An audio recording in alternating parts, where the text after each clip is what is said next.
Nous sommes à quelques jours de la session ordinaire de mars à l'Assemblée nationale. Elle sera une session aux enjeux essentiellement électoraux au regard des réformes attendues pour baliser la voie vers la tenue des élections de 2023. Les débats s'annoncent déjà houleux sur certaines matières qui ne requièrent pas encore le consensus des acteurs concernés, notamment des acteurs politiques. Cette session sera aussi marquée par des motions de destitution initiées l'une contre le premier vice-président de l'Assemblée, Jean-Marc Kabound, après sa radiation du parti au pouvoir, l'UDPS, et l'autre contre Christophe Mbosso-Kodia par un groupe d'élus nationaux.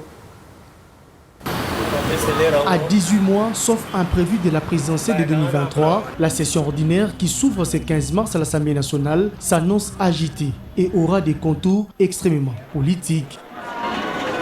Une session ordinaire qui se veut à la fois aux enjeux électoraux et politiques. Dans la danse, des députés nationaux de l'Union sacrée des nations, plateforme soutenant la vision du président de la République, Félix Tshisekedi, tiennent à modifier certaines dispositions de la loi électorale, notamment les retours à deux tours de la course à la magistrature suprême, comme en 2006.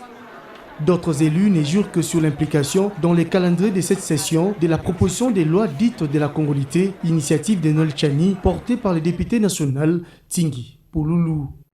D'après cet élu national de la capitale, cette proposition de loi limite l'accès à certains postes de responsabilité qu'aux Congolais des pères et des mères, notamment pour la présidence de la République, l'armée, la police, les services de sécurité et autres institutions de la République. Une autre frange de la représentation nationale s'élance dans la bataille pour obtenir la révision à la hausse du mandat du chef de l'État qui, une fois adopté après examen général et promulgué par le président de la République, le mandat du chef de l'État pourra alors passer de 5 à 7 ans.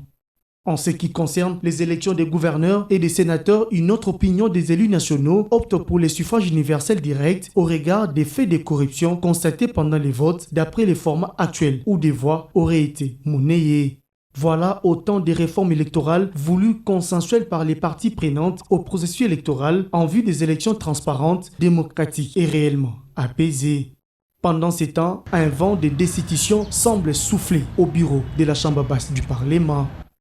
Radié par son parti au pouvoir, l'UDPS, Jean-Marc Kabound est visé par une motion de censure initiée par les élus nationaux de son ancien parti et soutenue par les autres membres de l'Union sacrée des nations pour être éjecté de son poste de premier vice-président de l'Assemblée nationale au cas où cet élu national, affectueusement appelé maître nageur, ne démissionnerait pas de ses fonctions. Dans le couloir du Palais du Peuple, des noms sont déjà cités pour son remplacement à l'instar du professeur André Mbata, actuellement président de la commission PAJ à l'Assemblée nationale. Une autre figure de proue aussi visée par une motion de défiance est Christophe Mbosso-Kodia, président de l'Assemblée nationale. Pour un groupe de pétitionnaires, le président de l'Assemblée nationale est accusé de ne pas jouer comme il fallait son rôle de speaker de la Chambre basse du Parlement. Par irresponsabilité de l'Assemblée nationale, surtout à travers la tête, l'honorable président Mbosso,